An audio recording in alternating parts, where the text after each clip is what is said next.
Greetings, dear beautiful spirit soul that you are, beyond all words or description.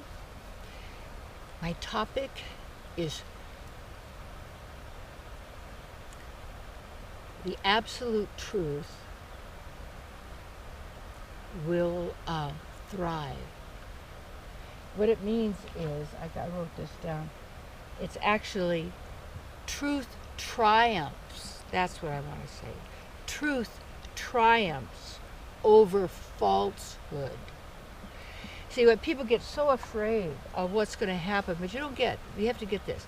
You start to watch, observe the obvious. You want to be aware. Let's be aware, observe, watch, witness, notice. Don't be just led by thinking what you're being told. Everybody telling you, you always know. And then, everybody knows everything. That's really the way where it is. And then what people then is lie about it, or they deny it, or the worst thing that we could do is always blame everybody else and or be blaming ourselves instead of actually desiring to know the absolute truth. And that does exist. Absolute truth is not a belief system. It's not a religion. It's you. You're the absolute truth. The absolute that everybody's seeking, you're part of. And meaning part of, that's the qualities we have. If you think of a piece of fabric, you can cut out and make all kinds of garments and things out of that fabric. That's called material, the material energy. And it's manipulating material energy, one molecule or atom or however you call it, subatomic or whatever level you're giving to it at a time. And it's through that how our thoughts are, those words, those sounds manifest reality. And this is the slowest, it's like a fan, where when the fan is stopped, it's dense and you can see the fan, the blades of the fan. But when you turn it on, as it goes faster and faster, at one point you see right through it. It's clear. You don't see the blades. So that would be you might say at the highest level of the manifestation, where it's just that. But then it starts manifesting through symbols and numbers and letters and all of this that are added to this of the sounds. And what happens is, to overcome falsehood, truth triumphs to overcome falsehood, that when we're lying to ourselves in every moment, we're denying who we really are, because we want to prove who's right and who's wrong. We want to prove that we've been harmed or hurt. We want to prove that they did it to us. Or we want to ignore that it was all us and it really didn't happen from somebody else as well. You don't go to either side. You transcend above it all, and you perceive the complete picture of this reality, and you could observe how that's operating. But anything that's a creation always has a beginning, middle, and an end.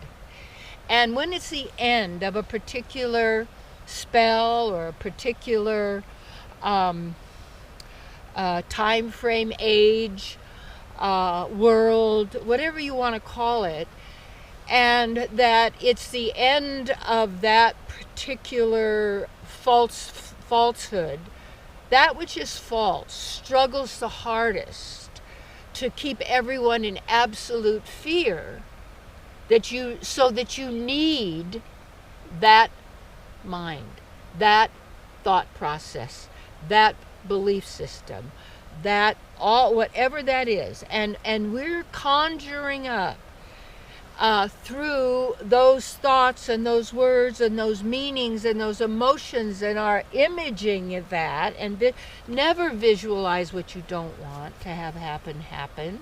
Now, I live on a farm, so yeah, you always know that the seasons change. You never quite know what's going to go on, and of course you know how the weather is, whatever it is. And so it's different from the way most people live, say, in a city or in tall apartment buildings and all of this. And I choose to be connected as much as possible to the earth, because when I look to see when I was really, really blissful and happy, it was always in nature. And it was also with my babies, my children. And it was when I was teaching and helping other people and sharing knowledge, that sort of thing.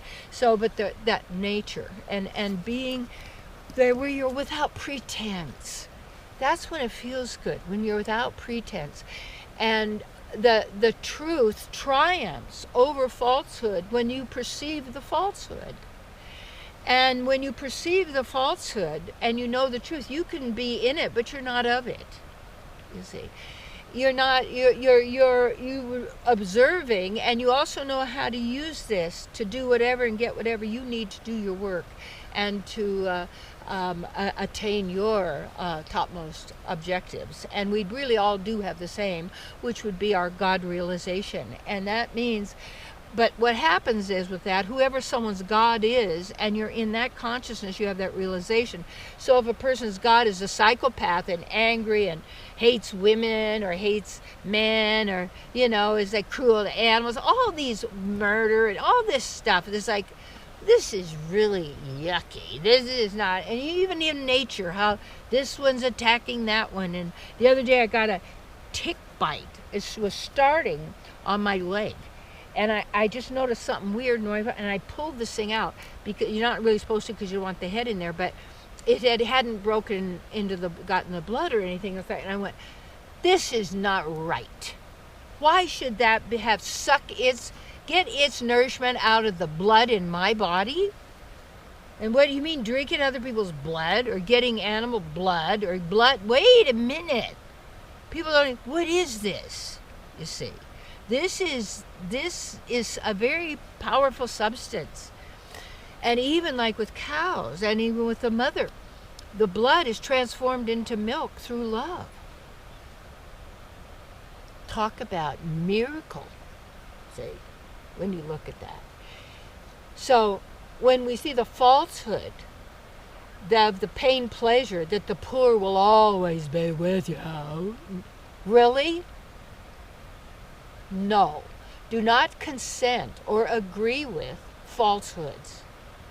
And that doesn't mean justifying religious dogma, doctrine. No, but there's truth. You find the truth, the absolute, that's for everybody, for the ultimate highest good. And what you can do now is to be now, and to be realized and activated as who you really are in your divine God consciousness, goddess consciousness, however you want to call that, of the qualities and the personality of the divine, the impersonal, the love, the greatness of the fullness of it all. Yes. So no, the truth always triumphs over falsehood. Yes.